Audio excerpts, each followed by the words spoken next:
Welcome to Wichita Falls, Texas, and this is Sikes Center. So JCPenney here doesn't look too busy. In fact, it's not open anymore. We're gonna have to find a different way to get in the mall. I think we'll have to go around the other side of the mall. But yeah, I'm from Wichita, Kansas, so kind of interesting to come to a place with almost the same name, Wichita Falls, Texas. So let's learn a little bit about maybe the city and a little bit about the history of the mall and see what's happened. Go inside and see if it's a dead mall, maybe half-dead mall. Does it have any life left in it? Wichita Falls is the county seat of Wichita County in Texas here, population 102,000, and it's home to Midwestern State University. It was started in the 1870s, and the Wichita River runs through the area, and they had a waterfall that was in the river's course.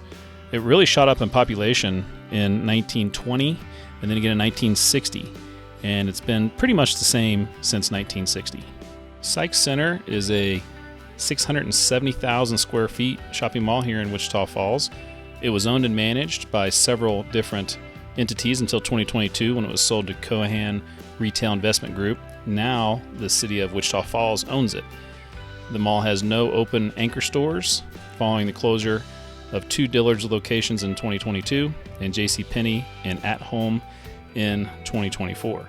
As you can see where we were standing originally, driving around the building, and then this is the kind of main entrance where most of the people would come into Sikes Center.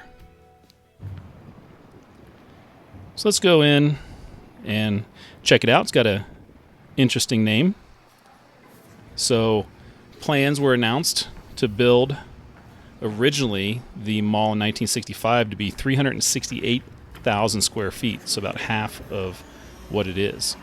And it was originally developed by Louis Sykes and his wife. It was developed on the former site of the Sykes farm, so that's where it gets its name, Sikes Center, and kind of being creative with the spelling of center. So as we walk in the mall here, there's some closures immediately.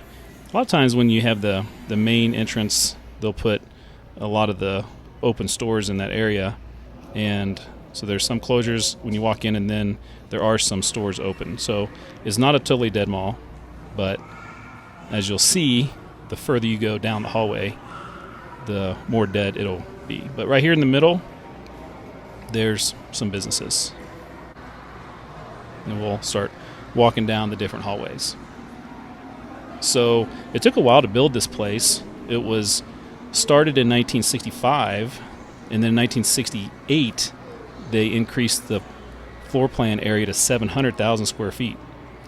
And then it was sold to Hanover Development out of Chicago. They proposed 2 additional anchor stores, including JCPenney, who signed a lease in 1970, and the mall was scheduled to open in spring of 1973.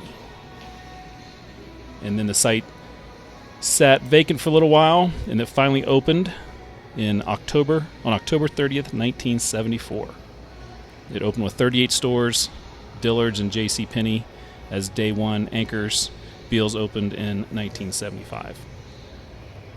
And you can see as we start getting down the hallways here how some of the stores there's a lot of the places are empty, but every once in a while you'll find an open store like that right there.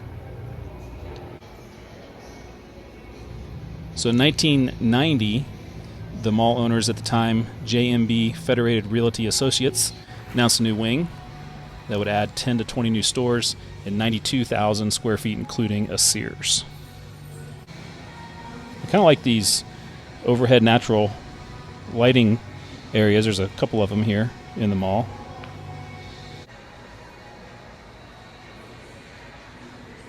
I think this was the food court area. Not too many options left on this day. I was here on a weekend afternoon, so I figured it might be a few people here. There weren't too many around the mall. They were kind of down in the movie theater area for some of them. This was, as you see the posters here, we're walking down to the movie theater, which is still open. They have a AMC that comes in kind of at a different entrance to the mall here. So then in 1991, Sears joined as an anchor store, and then things started to go downhill in the 2010s. Interesting sign there. It said 94% of your community comes to the mall. And then on this side, there's an empty directory sign. And that's a sign talking about COVID, so probably hasn't been updated in a while. So in 2011, Beal's closed. It became the shoe department Encore. Sears closed in 2015 and became At Home in 2016. Then in 2022, it was announced that Dillard's will be closing both locations that year. In 2024, JCPenney said it would be closing, and that left At Home as the only anchor store. And then in 2025, it closed as well. So it's been without an anchor store for probably about a year, a little over a year. So interestingly enough, in 2025, the Wichita Falls Chamber of Commerce confirmed that talks were in place for the city to purchase and demolish the mall to replace it with an open-air retail area and a new stadium for nearby Midwestern State University. And then the city of Wichita Falls purchased the mall in October of last year, and demolition is expected to begin near the end of 2027 and take a couple years to complete. So you're seeing the Sikes Senter Mall in its kind of final year or two of being open. So a lot of the stores are starting to relocate, and so we'll see how long before it's totally empty. It would be interesting to see it in another year, because I'm guessing most of these stores are trying to look for other places to go, that the ones that are open. And you can see as you get down in some of these other parts of the mall, there's absolutely nothing down here. Kind of eerie down here. There's no one. There's no, like some of the music that you'd hear in other parts of the mall, not down in this part of the mall. And then, so they have an event center. It's kind of a smart thing for a lot of malls that are dying to try to come up with ways to bring people to the mall. I've seen that be successful in a couple other places.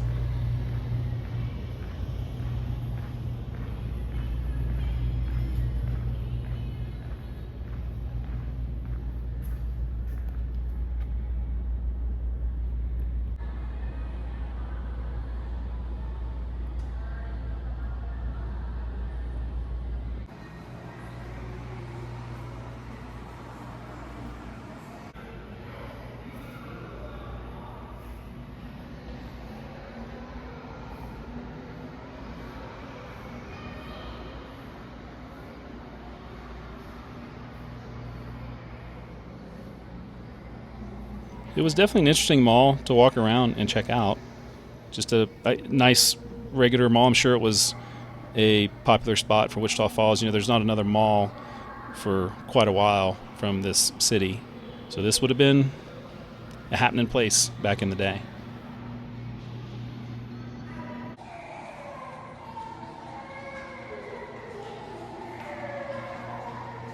And there's the empty JCPenney.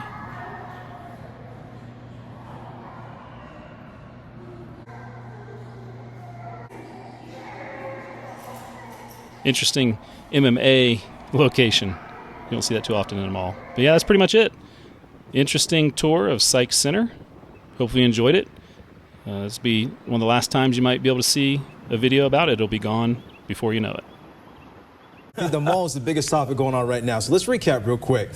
Wichita Falls is moving forward with plans to purchase Sikes Senter for $28 million. They're going to knock it down, and there's going to be almost 60 acres that is going to be turned into a stadium and retail center.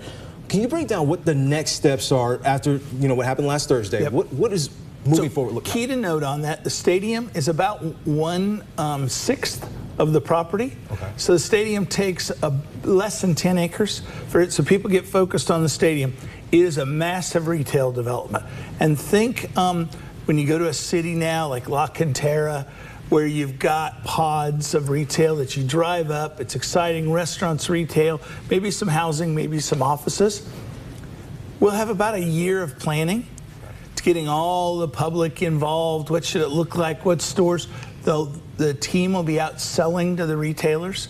Here's why you should be there. So at the end of a year from now, we should have most of the retailers locked in, know exactly what the facility is going to look like. Then it's about executing. In the meantime, tenants will be transitioning to other places in town. Some will be moving to the front of the mall, like by the restaurants. Okay. And then we'll eventually get part of it torn down and then the rest. Okay. So just to recap one more time, the stadium, can you break down the size of that? Because a lot of people, when they think stadium, that's going to be really big. Jerry Is there World. room? Yeah, exactly. Is there room? There's going to be room for the stadium, but also the other Yeah, the stadium is about 1/6 of the space, less than 10 acres. So the stadium itself sits on a footprint of 7 acres. Okay. We have 60 total. Okay. So we're not worried about the size of the stadium overwhelming the retail at all. This is a retail facility that has a stadium there, so it gives us extra crowds to come in to shop at the retailers.